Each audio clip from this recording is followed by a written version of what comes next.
Hello and welcome to Today in Film, episode 35. I'm your host, Dominic Parry, and with today is... James McQueen.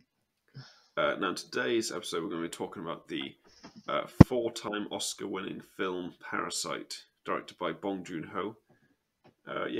James, what do you think about this film? I really like it. I mean, that was the obvious, wasn't it? But no, I thought it was definitely a film that was... The problem is, overhyped films. This film, I wouldn't say it's overhyped would mean I was disappointed by it. But the praise is in good faith. I mean, the praise is well-deserved after watching. The praise... I think I know what you mean. I didn't watch this film for a good few months. Same. Well, I didn't watch it for a year. Yeah, it's over a year, but everyone was hyping this film. It was like, oh, it's amazing, it's a masterpiece, and then you're like, I bet it's not, and then you watch it and you're like, oh, it is. It is. Yeah. I mean, I will admit, what I like about most about it is how unpretentiously pretentious it is. I mean, it is. Do you know what I mean? It's so. It's what I like about Knives Out and even The Lighthouse. They're so against the Oscars. They're not Oscar bait. It's artistic, but it's in in a meaningful, honest way. Yeah. Whereas a lot of Oscar films are just made. People talk about blockbusters are made for money. Some films are just made for awards. This one's not. This whatsoever. One's made because it's also a really fun film. Oh, it is. I mean, the start of the film, it's like you've got the family and they're infiltrating, and it's like, oh, and then it just suddenly it's like, what the shit? It has the most obvious midpoint ever, because literally, it has a more of a midsection. I don't want to talk from the beginning. I love how the first half, because it's really two films, isn't it? It's more than two films, I think. No, really. But how it's definitively split up into. It's more into two parts comprised of 3 acts each. You've got the infiltration, then you've got the realization. The realization of the kind of the Stakes. Secret bunker. Yeah. And it's like, ooh, spooky. And what I like is the whole first half of the film is just a quirky comedy. Yeah, I'd agree with that. A good one. It's almost like a rom-com in little bits as well. Oh, it is. But here's the thing: most of that takes place during the day. Most of the shots take place during lighter scenes to show you See, I'm not a film student, but I can. Right. But in relation to that point, but it all takes place in day to show it's light, happy, and quirky. But then the second half, particularly the first act of the second half, you're saying that right about the light and all that. I've watched this now twice, and I just watched the black and white version, and you have scenes where when they're fighting the family, they've got the two people from the basement, and it's like they're kind of being held hostage, and they're talking about how they appreciate the architecture. Yeah. And it shows them dancing essentially in the front room. And it goes from being nighttime, which it has been for about 10 minutes, I think, to light. And it's just the screen changes entirely in black and white. And it's like, Jesus Christ, it looks amazing. I don't like black and white, realistically. I like colour, because everything is in colour in real life. Yeah. But it's impressive to see, to reference another black and white film that's just been released, the Snyder Cut. The trailer for that, the black and white version, looked horrible. Couldn't see a thing. You couldn't see it. This, it is stunning in black and white, which is just weird to me, you know. And because black and white is such again, not a film student, but black and white definitely seems like the easiest artistic choice anyone can make to prove themselves. Oh, I'm an artist. See, you know the ghost scene. You know when the spooky scene when the guy's head just Yeah. like pops up from the stairs and it's like the bulging eyes. Yeah. That is like a masterclass in creepy filmmaking. But that in black and white, it's amazing because the white in his eyes pops out. It's like Jesus. Yeah, Man. like that scene, and don't even makes that scene even way more accomplished, in my opinion, is you've already know who that guy is. Oh, you've met him, and then Yeah, it's just like you know Jesus who Christ. it is. You know who's coming up. You know it, but it's still terrifying because it's a bit like I've just watched. I'll tell you after, but like I watched a film on Netflix, Run, Yeah. the Sarah Paulson one. There is I messaged you when it happened. The- There is a scene yeah. in this which is absolutely terrifying. Wow, so that's great. And Terrifying scene. but it's similar to what it is because it's like I don't know. But I find it funny how the greatest thing about that shot is, to me at least, so it's mirroring a number of other shots where like people are walking upstairs and it meets them at eye line, you know? Yeah. And it's like, but all of those other scenes are in the day. This one's at night. they And always it's like, want to. ooh. They always want you to focus on the basement. Yeah, it's so. Always. It's a bit similar. Like the twist of it is similar to like Inside Number 9, that episode. It is, but it is extremely different. Yeah, because I mean, so the twist was a bit. I don't know. Yeah, but I think with this, right, the reason the twist is so good it's because you is think because you think they won. because you don't know what the story is. Yeah. Like the story for them has kind of completed. Like you're kind of expecting them to get caught out by the family, And they don't. You know, they're drinking, they've made a mess. Oh my god, the family's going to come back in. No, they don't. But technically, if you actually read something think about it, they never get caught. He killed at the end. He obviously kills the dad. He kills a guy, but but yeah, they escape. But what I'm saying is, they're never found out for that moment.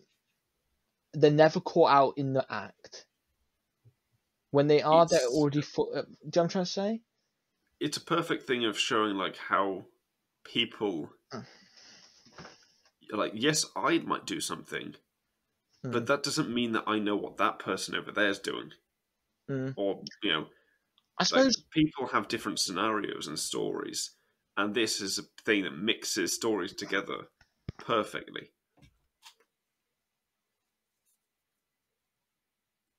And I mean, the peach detail, things like that, little tiny details that just pop up again and again, like are ingenious. And if you really want to stop and think about it, the first film is a heist. The first part is a heist film. You have the crew, you have the infiltration plan, you do, and they win, and it goes perfectly okay. So when the horror film starts, it should have felt jarring, but it really doesn't. But I think, the scene I'm thinking of is when they've got the video of them like falling in the basement, and the like son calls him dad on camera, so obviously like, you know, breaking the ruse.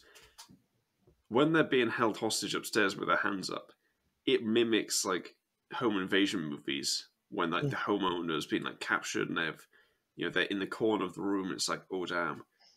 But they're not. None of them are in their house. It's someone else's house, and it's just like it's so strange to see this playing out in this place that's just like it's above them all, realistically. Yeah, and I think also the obvious thing this film tackles is class difference as well. Yeah, it's very obvious. Like who is the parasite? It sells it as it's the family latching themselves onto this rich family, but then you actually ask yourself, it's like, what's this fortune built on? Do you need this fortune? There's only 3 people. There's I've only just 3. realised this movie does a hint at the story before it has the story, which is a classic. I don't doubt it has. I don't doubt it has. No, you know the pizza box bit or whatever at the start, and then they take them, and then the woman's like one quarter of these are defective, are bad, and then at the end of the film, one of the 4, which is the dad, is breaks the whole thing, kills Mr. Park, and ruins the whole scenario. He's the defective one. He's the defective one. Oh, and that's it focuses on him in that shot too. I guarantee that's intentional. That's intentional because it's like he's the one watching the video. He's trying to get it as fast as possible. That's ingenious. I just thought of that. That's really good. No, but also another thing is just like, remember, the rich people live above, the poor people live below. Yeah, that's an obvious one. I mean, that's an obvious one. I actually, for the first time I think ever, and I mean ever, I don't think I have anything negative to say about this. No. I really do. I thought it's also another big accomplishment of this. This is like the first, for me at least, this is the first one I've ever watched in a foreign language, like all the way through, and I was actually quite trepidatious about it, because it's like, okay, am I gonna for lack of better, understand it? Obviously I understand it because it's got subtitles, but can I keep up with the subtitles? And it's very easy to, but this film is so visual. Yeah. This film is so visual. Like, you could probably play this without any music. Yeah, you could. I think the funniest thing is no sound at all. I wouldn't say without any sound. I'd say without any subtitles. But you could watch it completely. You could watch this actually muted, whatever, no sound effects, no nothing. You could follow along for at least most. You can get a good understanding of this one just based on visuals. I think the reason I say not muted, I think without subtitles, yes, but the music in this is so well done. Oh yeah, like the head scene. Makes you the head scene. Yeah, it makes you feel. Horrible. That's horrible with the music. It makes you feel a lot. Like, it is a truly, truly impressive film. Yeah.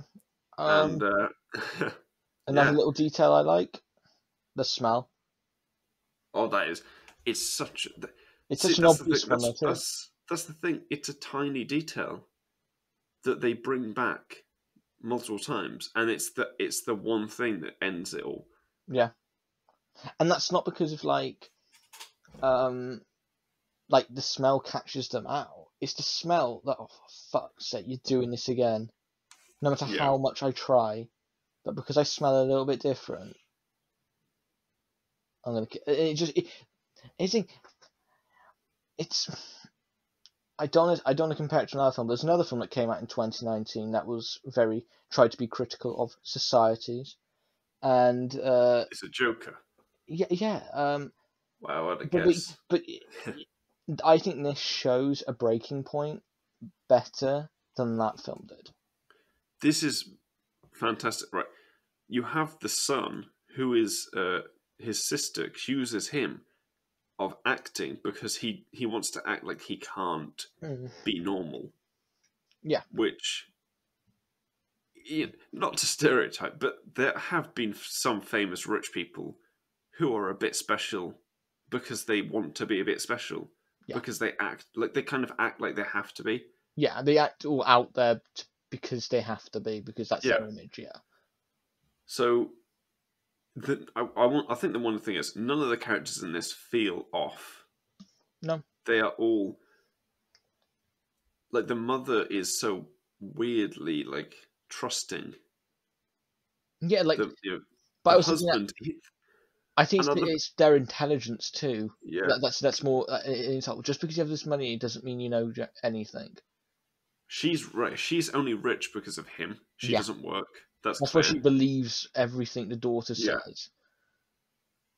And as you can see, she is hiring these people.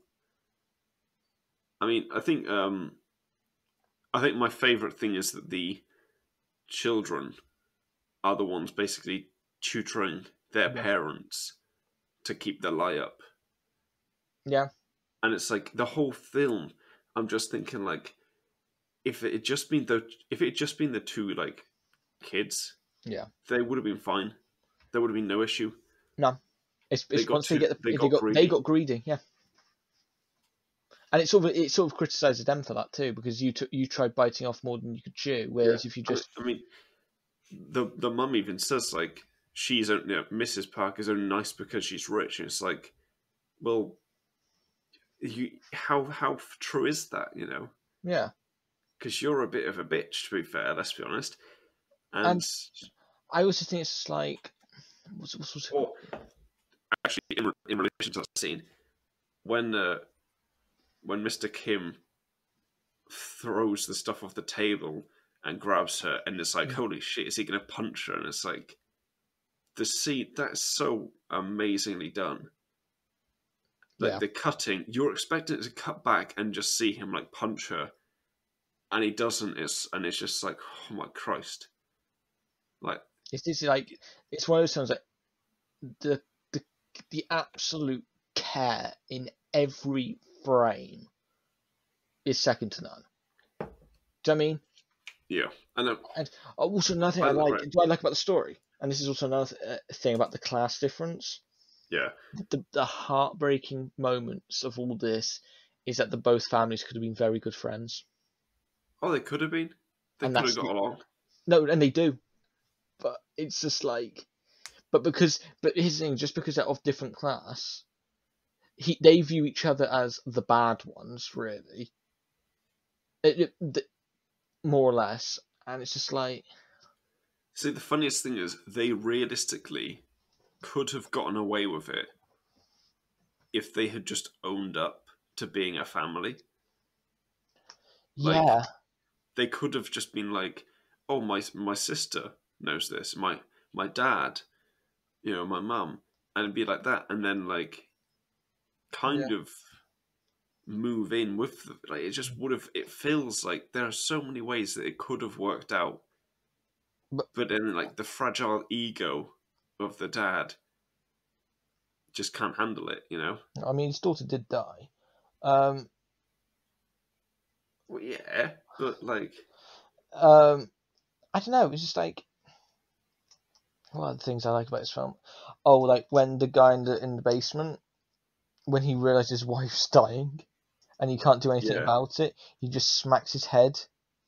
Oh, that's. And he doesn't stop because he when she's dying, he's on a death wish. The Morse code bit, I love the Morse code bit. I love how stupid it is, because it's like, they say that the kid will know it because he's a Cub Scout, and it's like, that guy is really... We never work it out, do we? What he was saying to the kid, do we? No, but I'm sure somebody has. The Morse code really comes back just to...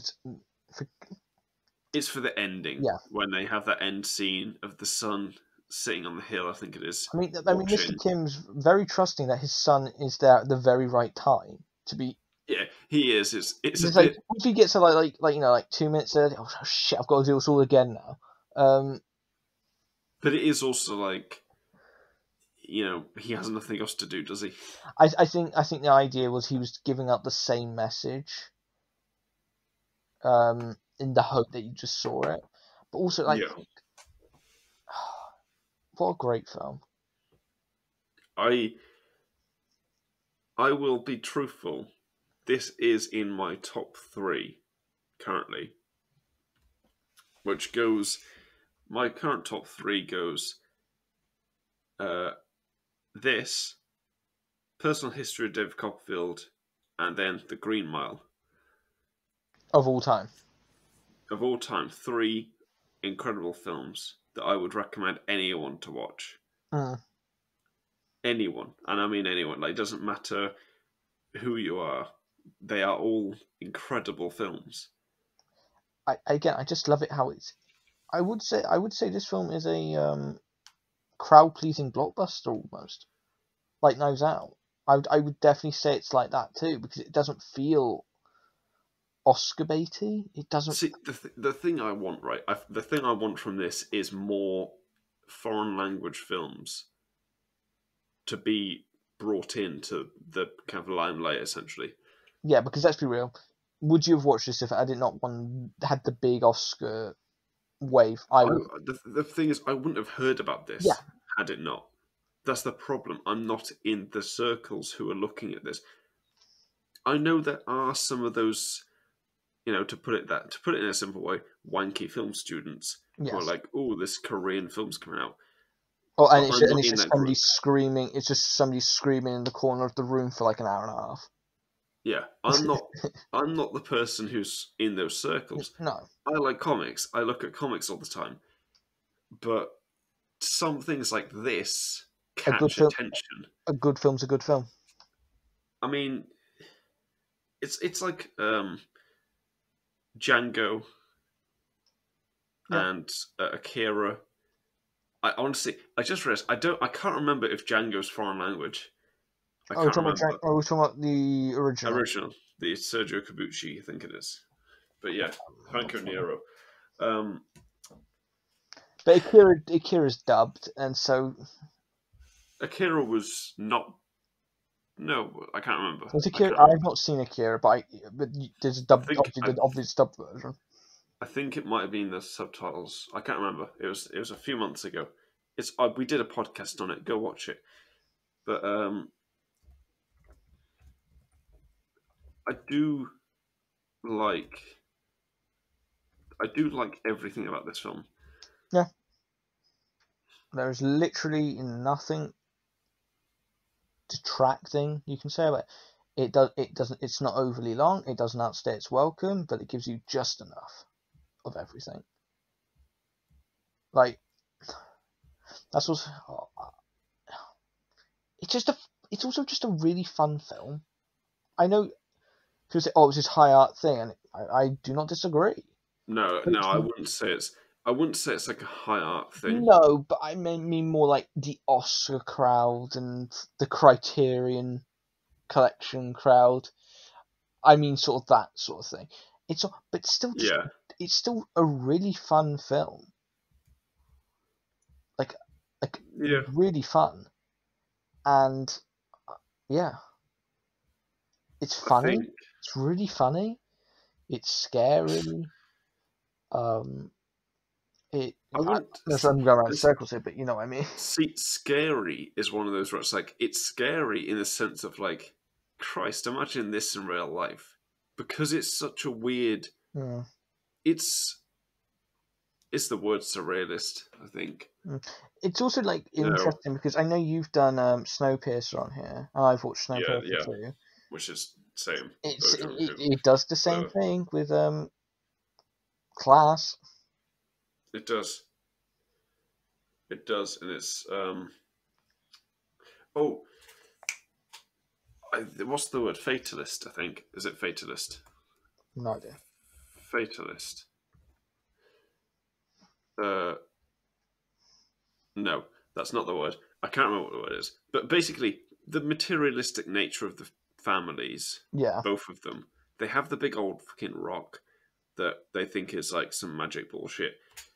But the rich family, the Park family, they mention a few times about stuff being from the US. And they speak in English, yeah. Yeah, but they do. But they kind of put this weird sense of like perfection on America. And if anyone knows anything about America, it's not perfect. So it's like they are clearly deluded in their own materialism on idealism, and I love it. Then it's just like, look how big that house is. Which was built for the film, which is pretty obvious if you watch a film. You're like, Yeah. Was it really built for the film? Yep. He designed it with architects and shit. Oh, so it seemed to be sold off. They just hijacked like someone's actual building. No. They made it. They made this film. Yeah, because see the reason I knew that it was made is because of how it looks. for the shots. The geography is perfect. Because I thought, so it's not like somewhere they rented out for a good while.